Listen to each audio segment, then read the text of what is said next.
Daring Abroad, brought to you by Equity.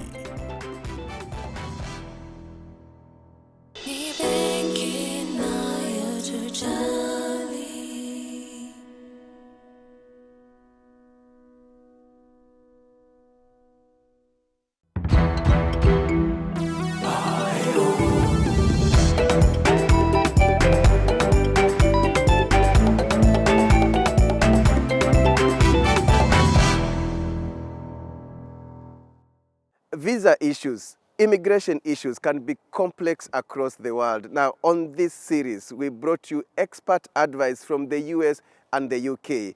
How about Australia? If you're found without a visa, if you're unlawful in the country, the first thing they do is they detain you and then arrange for you to leave. David Njau, a Kenyan immigration consultant based in Perth City, gives us the Australian perspective. Welcome, I'm your host, Alex Chamwada.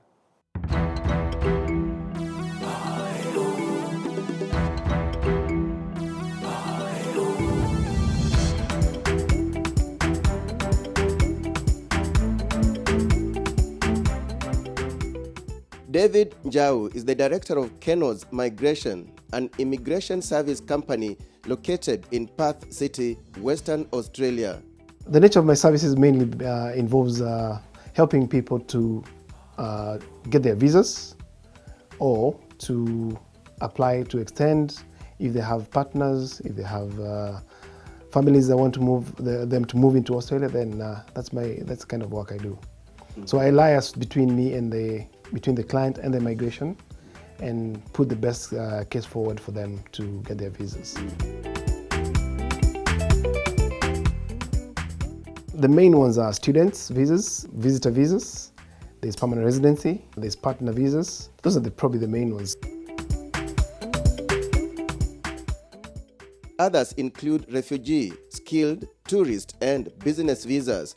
But according to David, the business visa is one of the most difficult ones to attain.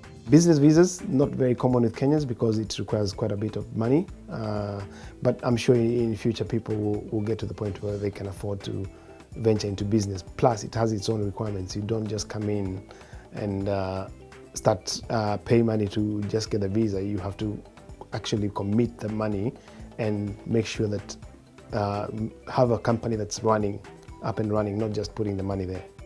And when it comes to the application process, even minor issues can disqualify someone from attaining an Australian visa. Technically, small things like traffic offense can get you off the visa system, because if you don't declare, even though it wasn't major, that will come back to you.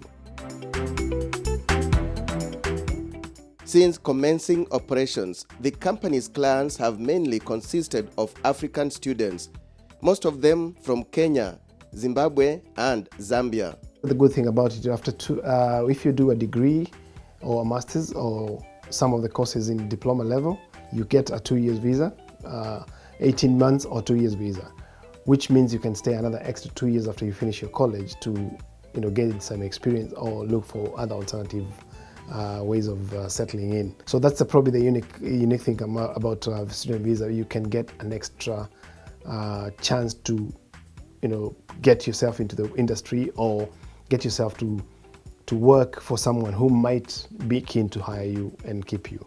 So most students will come in and they will finish their university, then they've got a pathway to go into getting a permanent resident. David says that even though the student visa has numerous benefits, attaining it is still not a walk in the park. One would require proper documentation such as their KCPE and KCSE certificates, just to name a few. Previously, we had a streamlined visa where you didn't even require a bank statement to come into the country. Now, almost all students from Kenya will require to show a bank statement. And it's not small money, it's quite a bit of money you have to show. I also showed to show a bank statement. Yes, that's because you're visiting and you have to prove that you are capable of, you've got enough funds to come and visit and then go back home. Only when the authorities are satisfied with the application that the visa will be granted. However, David cautions that one should always watch their conduct upon receiving the visa.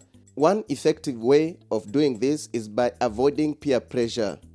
Being pulled by the crowd. I mean, everybody comes into Australia and think that I'm on a student visa, my friend bought a new car, I need to buy a new car. We come from different backgrounds, and we should understand that. And as a student, you're supposed to only work 40 hours. Now, if you decide to work more than 40 hours, you're already breaking the law. You're breaking your requirements, your conditions of the visa. You know, some people get away with it, and most of them do. But if they catch up with you, then you get in trouble. You might get your visa cancelled. You might be, once you get your visa cancelled, then you're returned home. So technically, the students should understand that the student visa means that you're a student, you should study.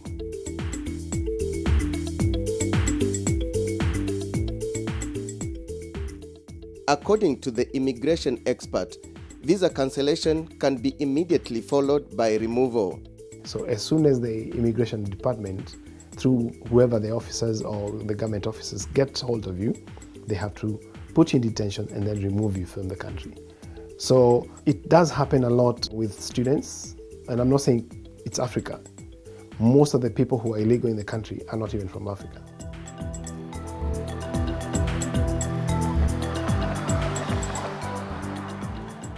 First of all, they arrest you, they put you in a immigration deportation camp, and then they arrange for you to leave. It doesn't just happen from here straight to the airport. No.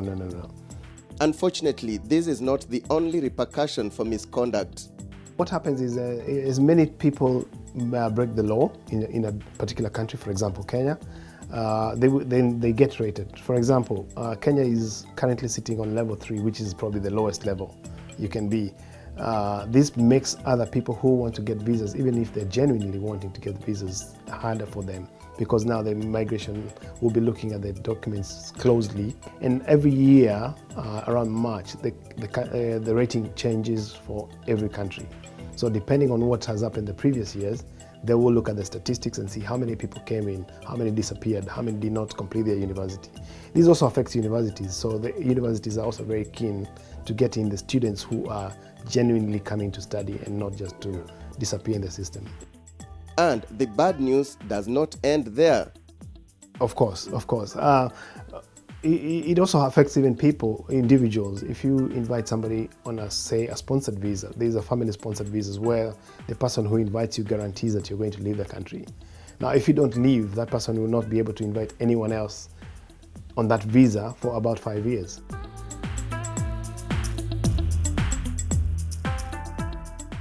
David has indeed witnessed a lot in his 19-year stay in Australia. But how did the old boy of Kirangari High School in Kiambu County end up here in the first place? I came into Australia to study accounting. So I did a double major in accounting and information systems. Started in 2000. I finished in January 2005. I had enough points. I had a job offer then. Then I applied for my permanent residence about maybe April in 2005.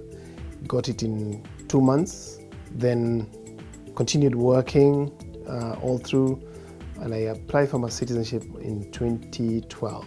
So I got my citizenship in 2013. And how does one become an Australian citizen? You need to have been in the country for 4 years currently. 2 years have to be a permanent resident. So 4 in total.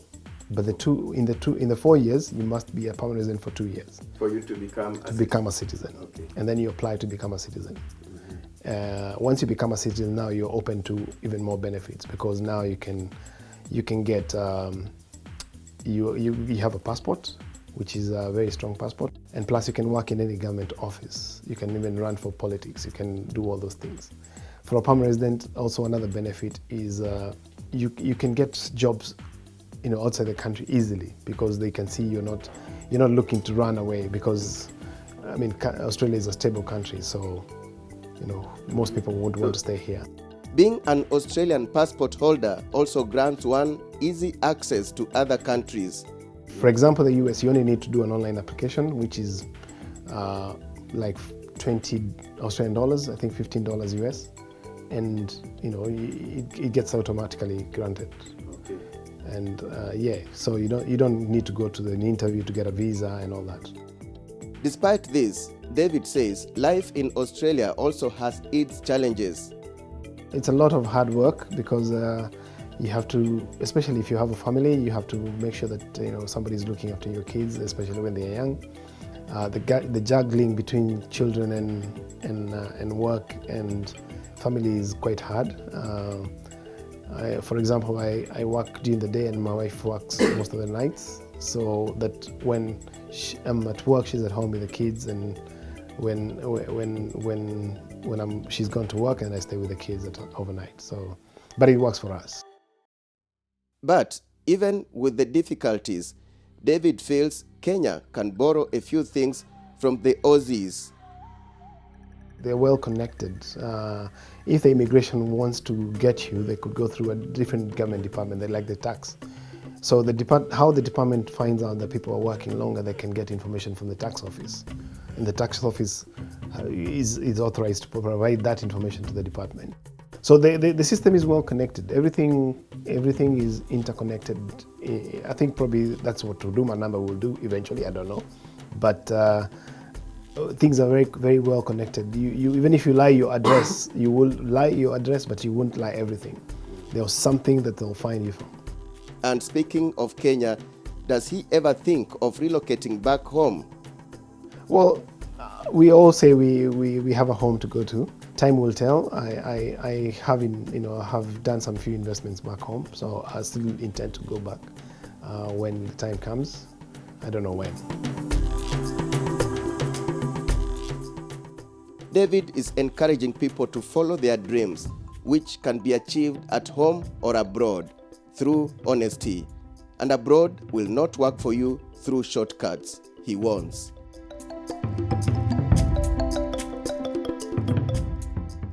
Be true. Don't try to beat the system with a lot of forged documents because they will catch up with you. Normally, people tend to think, I will put this today and next time I'll put a different story. So you have to make sure that your story is one starting from the beginning to the end.